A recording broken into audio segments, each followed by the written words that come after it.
Today, I want to share with you three of my biggest regrets, things that I really wish I had done differently in my 40s. The biggest mistake I think that I made was not educating myself on what the heck menopause is. And actually, I blame my mother also for this, that she never, ever talked to me about menopause. She never talked to me about the fact that she went through menopause early and that I might need to like watch out for that happening. And all of my friends who are older than me, and some of them were going through menopause, like nobody said that, hey, get yourself educated on menopause. Because let me tell you something, I was caught quite by surprise. I had no idea that all the terrible things that were happening to me at that point in my life were caused by the hormonal changes going on. I just thought, okay, I'm not going to be able to have kids. I already have three. I'm happy with that. No desire for any more. But oh my God, I was depressed. I had crazy brain fog. I remember I started a new job and I could not remember anything anybody told me. I was always walking around with a pen and paper and I was writing down every last little thing. And by the way, this was not like stepping into some easy job.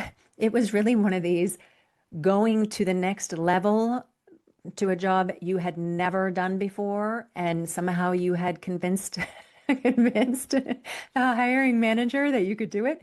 And by the way, I was able to do it, but so it wasn't like I was going into this easy job that I'd done a million times before and could do with my left hand. I really had to figure this thing out. And I had this crazy brain fog. I was in a deep depression and yeah, I had separated from my husband. So I wish I had known a little bit sooner about all the different symptoms of menopause. Even when I was diagnosed with menopause, I remember it was because in the previous job before this one that I was hired for, I went to a health check at the beginning of the working relationship here. They have you do a health check, and it's basically to make sure that you don't have anything high blood pressure, cholesterol, whatever that might affect your job, and to make sure that you have all the right medications in place and everything is good so that you can do your job, right? So, quite a nice thing. And they were like, they tested my hormones at the same time, and I didn't have any, right? And they were like, hey, you're only 40, whatever I was, 44, 45. You can't be in menopause yet. So they sent me off to a gynecologist who said, yep, you're in menopause. I guess already my estrogen had flatlined. So because, perimenopause, you can't really judge by a blood test. So anyway, and then she asked, are you having any symptoms? And I was like, hmm. And the only symptom that I had ever heard of was hot flushes. And I said, well, I get those every now and again, but they don't really bother me because I'm usually really cold. So it's actually kind of nice to feel hot for a moment. And that was the end of that conversation. And little did I know that all the terrible things that were happening to me actually were related to menopause. So I wish I had educated myself. And please educate yourself. Every now and again, I do this masterclass on how your body changes as your hormonal levels change, as far as like what are very common symptoms of menopause, perimenopause. And then also the other part that I had no idea about, which, okay, in hindsight, maybe it's a good thing I didn't have any idea about it, because otherwise I wouldn't be here today, because I wouldn't have suffered all of the loss of muscle tone and the gaining of weight that happens as, estrogen walks out of the building if you're not strength training, right? So anyway, so that was the other part, that I had no idea of the things that estrogen was doing for our bodies to keep us functioning, right? To keep everything working properly, to keep our bones strong, to keep our tendons and ligaments, supple and supporting our joints and all the things, right? So I wish I had known. I really wish I had known. And I urge every single one of you to go out and learn as much as you can about menopause, find a doctor, that you can get more information from, or I should, you know what? Maybe I'll just, I'll do my master class, because at least that'll get you going, get you on the map. And then ask your mom, like, how did they get through it? And then tell your daughters. I've already informed my daughter back when she was 18, and I talk about it ever since. I'm like, You'll probably go through menopause early. Menopause sucks. You need to get educated on menopause. You need to be strength trained. I have already started to tell her all these things because I want to make sure that she is in the best position that she can be in when she hits that phase of life. Okay. And also, I would say that please do investigate the hormone replacement therapy. I know it's not for everybody. I'm not pushing it. I am not affiliated with any drug company or anything that sells these things, but I will tell you it has been a life changer for me, a life saver. It did what antidepressants couldn't do, which was to get me out of a very bad depression. So for me, it has been absolutely a game changer. But I know also that there's research coming out all the time about the fact that it is beneficial in so many other ways that probably by the time our children go through menopause, they're going to be put on hormone replacement therapy like as a matter of course, kind of like taking your vitamins. Okay. That's where I see it going. Things could change, early days. All right. So that was number one. I wish I had educated myself on menopause. So please don't make that mistake. If you're not there yet, educate yourself. The second thing is that once I did hit the darn, menopause and I lost my muscle tone and became a blob, I wish I had just cut to the chase and paid someone for a good strength training program because the mistake that I made was I went online and I did one of these follow along programs.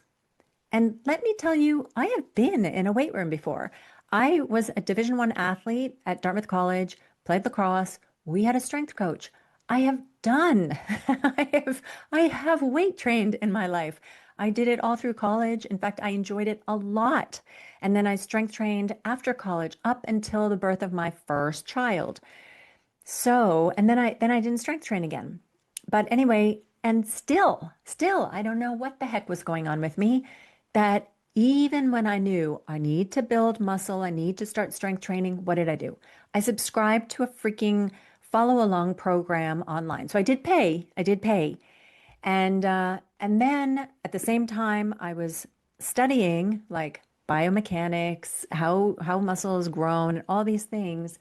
And I quickly discovered that no, that is not actually the most efficient way to do it. And actually, that program that I followed, they are still around and they are huge now. I mean, they are a fairly popular brand, but I think much more for younger women because the founder, she just had like her first child, or maybe is pregnant with her second child. So it's a little bit younger demographic, but they talk a lot about getting stronger, putting on muscle and all the things. But I tell you, because I bought her courses like 5 years ago, 4 years ago, and she is moving the same weights as she did back then. So, and I am moving quite a bit more weight than she is and have quite a bit more muscle than she does. So it is clearly not as efficient and effective. If me, postmenopausal woman, can get stronger than she, who was in her 20s probably when she started that, maybe early 30s. Anyway, so that was really ineffective, and I'm glad that I figured that out pretty quickly. But then I started kind of winging it on my own rather than just sitting down with a PT and being like, "Hey, I need a proper program." And so it was probably a half a year delayed results that I got because of that. I could have gotten so much faster to the results if I had just done the smart thing, which was let the professional tell me what to do. So that's something that I do regret. And that's a little bit in my stubborn nature. I try to figure things out for myself, but nowadays I'm getting around that. I have coaches of my own now as well. Okay, so that was two. So the first was about getting more information about menopause, and the second was about cutting to the chase and just getting to proper strength training sooner. I wish I had never stopped. And I'm so happy actually that all three of my children go to the weight room, they strength train. Of course, they won't listen to mom, right? But I think every single one of them would get way better results if they would just listen to me saying how they could do it to get better results. Anyway, okay, so on to the third one. The third is that I wish I had understood sooner, that for a workout to be effective, it does not need to leave you feeling dead. I used to track calories. That was like a huge thing. If I was burning a ton of calories, it was a good workout. If I'm sweating buckets, it's a good workout. If I'm dying and pushing myself to keep going, it's a good workout. If I feel like I've been hit by a bus after it's done, it's a good workout.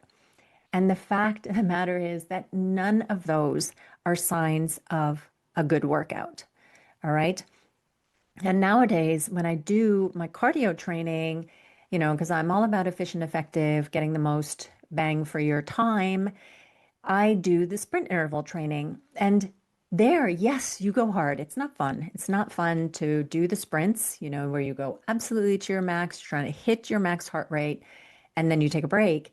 But I'll tell you, when you're done, in the beginning, I was doing 3 sprints. So I hit my max heart rate, takes about whatever, a minute, 30 seconds, 20 seconds, depending on what modality I'm doing, whether I'm sprinting upstairs, it goes to my max heart rate way faster than if I'm trying to do it on a spin bike.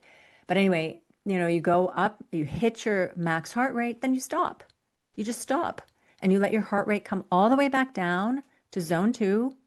And then you sprint again, hit your max heart rate, and then you stop and you let it come all the way back down to zone 2. And then you could do a third one, right? So you first get better, or, as you get in better shape, you can do more of those sprints. So you start with maybe 1 or 2, then you add a third, because I tell you, these are hard. I started by doing them sprinting stairs, and after the third one, I'd be like, I cannot do a fourth one, And then I got in better shape, and then I was able to do a fourth one.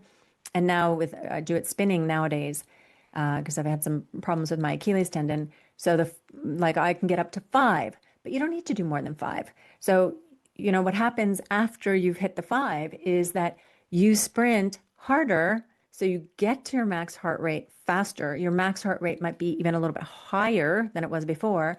And then when you stop, your recovery becomes faster, right? Then you do your next sprint and the recovery again is faster. So what is so cool about this is that as you get in better shape, your workouts actually get shorter because your recovery periods take less time. And the interesting thing is when you've done the 5 sprints and you're like finished your workout, you don't feel like you've been hit by a bus. And at least for me, my hair isn't soaked with sweat or anything like that, even though I've hit my max heart rate. So it's a very different way to exercise, but it is extremely effective for triggering different kinds of changes in our body and helping us with our cardiovascular health, mitochondrial health, also moving body fat. So I mean, it's a totally different way to work out, right? And and then the other way that I do it is, on the one hand, I'm like, yes, I want to be optimal. And then on the other hand, movement should be fun, right, guys? I mean, if there's some kind of exercise that you enjoy, don't think, oh, I can't do that because it's not sprint interval training and it's not weight training, so I shouldn't do it.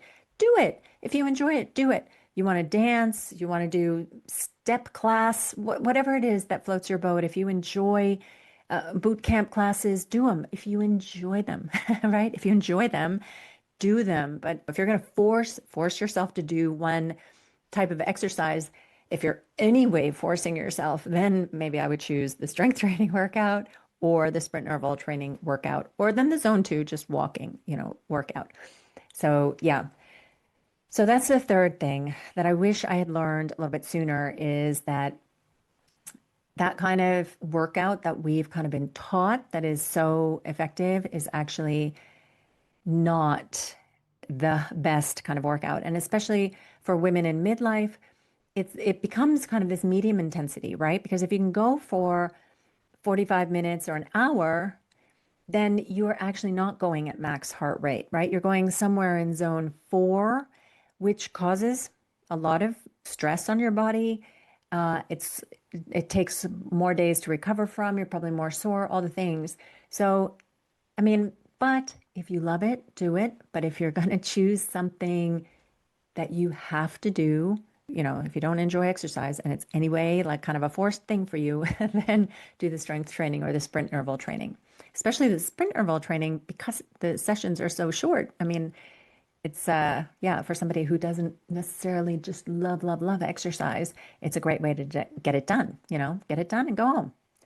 All right. So those are the three things. And then if I had to pick a fourth, I really wish I had tracked my calories earlier. I had never like really dieted before 3 years ago. So I'd never been on Weight Watchers or whatever. If I felt like I was getting a little bit overweight or whatever, I would just try to eat healthier. Okay. And that worked. Like for a lot of us, it works or worked back before midlife. So I had never tracked. I actually had no idea how much protein was in anything. I thought, oh, I'm eating chicken, I'm eating protein. I thought like the whole chicken was protein. I didn't realize that only 20% of the weight of the chicken was protein. And then, yeah, there were all kinds of things like, and I didn't really ever think about fiber. And so many things that really became so much clearer to me when I started tracking. And those are useful even if you're not trying to lose weight because they help you to hit your protein goals. All of us should be eating protein and also fiber goals. Fiber and protein are really good. Fiber is also very good for your like gut microbiome to have and also for the feeling of being full, right? So yeah, so that's probably the fourth thing. And if you've never tracked either, then get your hands on my midlife fat loss formula. You don't have to use it for fat loss, but it absolutely teaches you how to track, how to check your like protein goals, and the thing I loved about actually doing the diet 3 years ago was it got me into this system where I have certain meals that I eat on repeat. So right now I have like two breakfasts that I eat on repeat and a couple lunches that I eat on repeat. And because I'm not a person who enjoys cooking. And for me, it is just fine that I'm eating the same thing over and over again. I know there's some foodies out there and some of my friends who are like, I could never do that. I have one Singaporean friend who's like, Lynn, I couldn't do that. I eat a different breakfast every morning. I'm like, oh, really? No, I eat the same breakfast every morning on the weekdays and then a different one on the weekends. But that has just taken away so much of the decision fatigue, right? And the stress around mealtime. And it means that I make bigger batches and then I just heat it up. So life has just become much easier because cooking has always been, and especially when I had kids living at home, relying on me and they didn't know how to cook on their own. That was my biggest nightmare. All right. So these are really the things that I wish, I wish I had discovered these 15 years ago, when I was 40. And hopefully one of these might be something you haven't discovered yet. And this podcast helps you to maybe start looking into that. And I'd love to hear if you have something that you wish you had learned earlier, or you like me, that you thought that all these really hard workouts were like the way to go. Did you know that strength training was something? Were you completely caught off guard by the things that happen in menopause? Did you go through it in the dark like I did? Or were you lucky enough to have had somebody who sat you down or gave you a book or something like that? I would love to hear. So let me know in the comments if you're watching this on YouTube. Send me a DM and Instagram. I'd love to hear. And with that, I leave you to another wonderful week. I guess it's July 4th and July 1st week. I can't believe it's this far along. So happy holidays to those of you in North America and, from North America that are celebrating around the world. And yeah, see you next week. Happy training.